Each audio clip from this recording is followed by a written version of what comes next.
Is there anything that you kind of tell yourself maybe when an opportunity presents itself, so you know exactly who your early adopters are, who the target audience that you're going for is? But let's say that something, as you're going down that highway, there is an exit, and all of a sudden somebody who you're not marketing to and is not one of your target customers says, we want it, and it just kind of becomes another opportunity. Do you say no to that? Do you entertain that? Or do you stay focused on what you know that your target audience is, and you keep driving that direction? Well, we get a lot of this over the transom, which is, hey, if you meet with so-and-so, he controls tribal lands in Oklahoma, and he can get you in with the tribal people. And then there's this grant program with the U.S. Department of Interior that there's millions available. And if you work on it for 5 years, you're going to get there. Like, no, thank you. But if there's a situation where, like this happened to us in the trailer park space, we were not in trailer parks, mobile home parks. But we know that this is a big problem because there's tens of thousands of them. And mostly the old school way of sanitizing your black water, as they call it, you know what black water is, right? Oh, yeah. Okay. It goes into a pond. And it's called passive treatment, meaning you do nothing. And that's that green pond on the side of the road. That's the pond that's got all the poop coming from the mobile home park. Well, state environmental protection agencies started to like, okay, wait a minute, you can't go on with this. This is ridiculous. Yeah. It's just terrible. So they started putting pressure on the mobile home parks.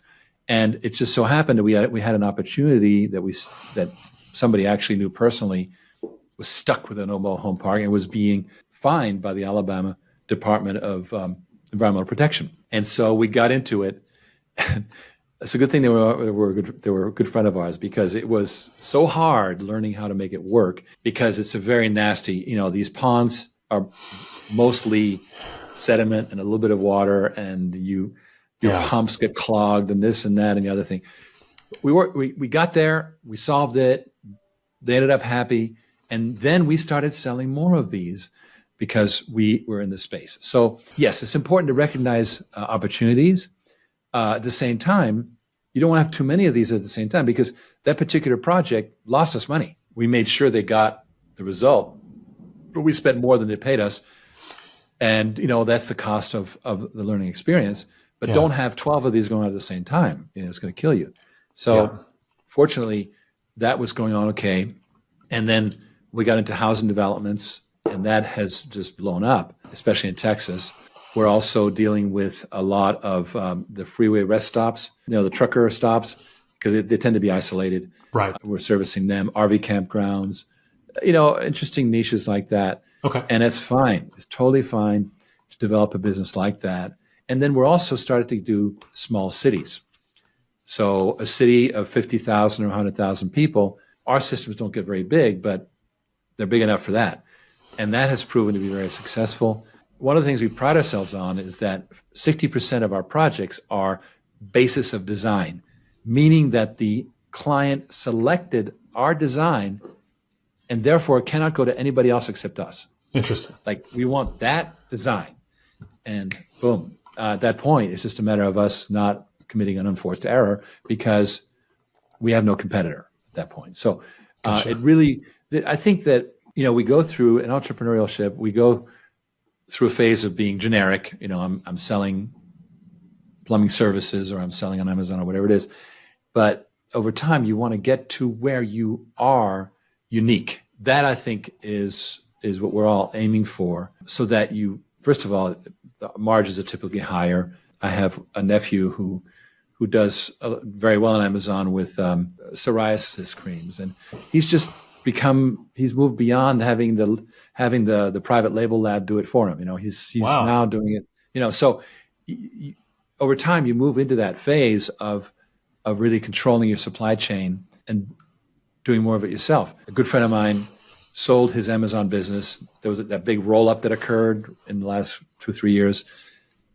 And by the way, the roll ups are having a hard time, because guess what? Those individual Amazon businesses were doing well because the entrepreneur paid so much attention, right? So focused. And you can't just, aggregate them all and make them work. Yeah. So they're learning the hard way. But anyway, he had a good exit. And now he's starting a fresh venture where he's going more supply chain. He's doing stuff much earlier in the supply chain, right? As opposed to just buying product from China. And part of that, of course, is this amazing deglobalization trend that's happening. It's a thing, reshoring as we call it, is that industry is moving back to North America. And there's a very good geopolitical strategist called Peter Zeihan. He was on, if anybody wants to listen to him, he was on Joe Rogan a couple months ago. But he says, look, here's what's going to happen. As industry moves back, it's going to create a huge boom in America from building all those manufacturing plants and having a supply chain that's not 5,000 miles away, it's 200 miles away, right, in Mexico or whatever. He says that after next 5 years is going to be tough, but then there's going to be 20 years of incredible prosperity for the North American region. Now, hard times for China, hard times for other places, no question. But deglobalization will favor North America. And that's something to think about when you go, well, what am I going to do? Well, there's going to be a need. Those factories are going to be built modern, automated, minimal labor. That's how they'll be competitive in this market, especially since Mexico already has a shortage of skilled labor today, right now, because it's already happening. Right. And so in our case, we're already planning to make sure that every one of those factories has integrated water treatment, because there won't be the facilities. It'll be in the middle of Mexico or South Texas or whatever, and there won't be the facilities. So self-reliant water treatment, integrated water treatment is the thing of the future.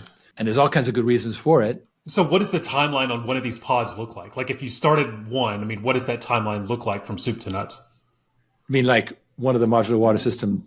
Right. Well, today, this is one of the reasons why we are looking forward to a potential eventually getting onto a national exchange. Again, I can't talk much about that. Sure. But is to give us the capital to accumulate inventory, because we have a standardized product line.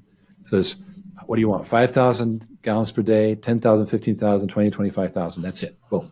5 choices. And it's either above the ground container on a pad, or it's on foundations in the ground. Those are your 2 choices. Thank you very much. And so we can build ahead. Today, however, it's going to take 90, 120 days to get it to you, because we build everything. We take care of the permitting. We build the whole system. It's complete. Shows up on a semi, dropped in. Here's what's cool.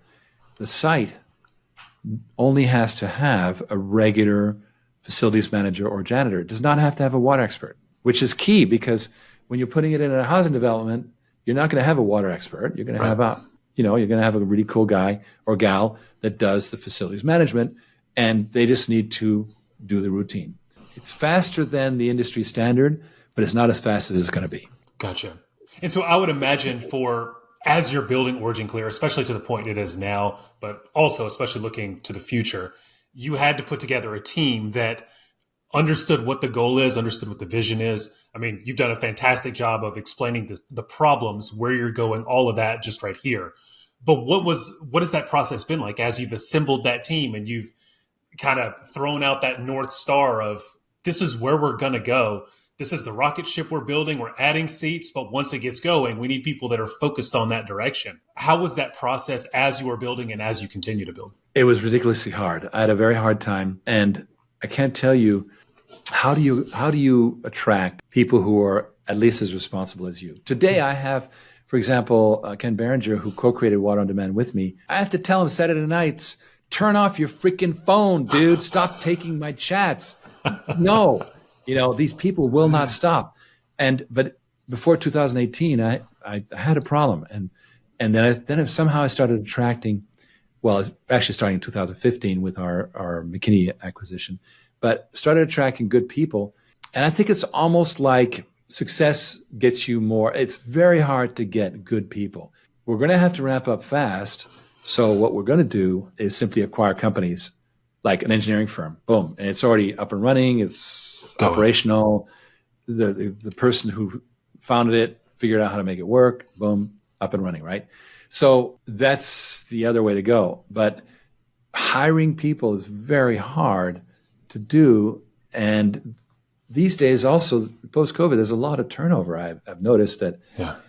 And I've talked to other people like, yeah, I had the same staff for 3 years, and then all of a sudden or 15 years, and all of a sudden, a good friend of mine, he has a CPA firm, a tax preparing firm, and he said for 15 years, all I had to do was just make it so first, and then all of a sudden he started to have all this turnover and training people and all this stuff. It's a different world. And yeah. it is a different world. It's a contractor heavy world, Yeah. which isn't bad by itself. There's also a lot of businesses have a problem with people working remote, which I don't. It's like, if you can handle it, go for it. We maintain a facility for people who want to show up. Some people need to. They want to get away from the family or whatever. Always, and it always depends on the person. Depends on when they're the most creative, the most product management efficient. When do they get their best work done? Are they hitting the deadlines that they should? And that's just, again, like you said, I think COVID definitely ushered that world in.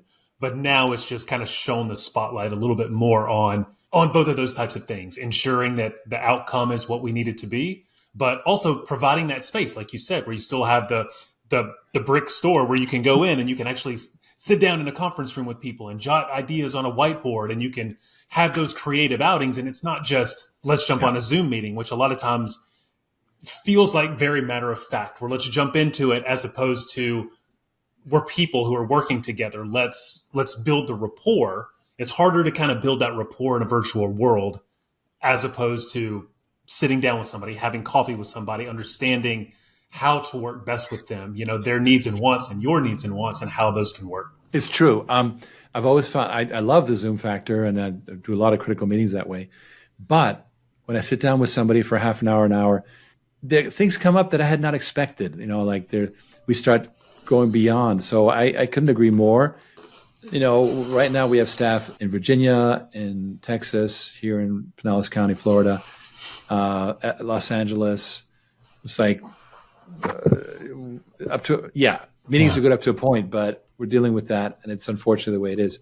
But I don't think these are core problems. I think the core problem is for a business owner is how to essentially constantly reinvent the company. And, things don't stay the same. They either go better or worse, right? Entropy in the physical universe means things get worse unless you do something about it. So these things decay. Things decay unless you really watch out. There's natural turnover of customers. Even the best operation has a certain amount of turnover, and poor operations have a very bad turnover. But so you got to think about, well, how can we continuously do more than the entropy? We got to overcome, Alice in Wonderland, you got to run just to stand still, or whatever she said. Yeah, you're exactly right. And I love that. And I love that you kind of give that nugget to entrepreneurship and to founders that are growing and everything else. You have to constantly be thinking in those terms, because it's not going to stay static, because the competition's not going to stay static. Your team's not going to stay static. The industry, everything is changing. So how can you make sure that you're evolving with that you're bringing the team along with you, that you're leading from that place, all of those things. Yeah, I think you're spot on. Yeah. The other factor is basically, I think you need to be guilty of overreach. Like, for example, when we bought that Texas company in 2015, my backers said, well, so Riggs, you're going to shrink to just be that one company. And I went, no, I'm not going to be a small $4 million a year company in McKinney, Texas, that will eventually grow to 6 million. I have ambitions to make real change happen. Yeah. And that caused me to get into real trouble and to stay in real trouble continuously ever since then. So it's been, 8 years of continuous trouble. I love that.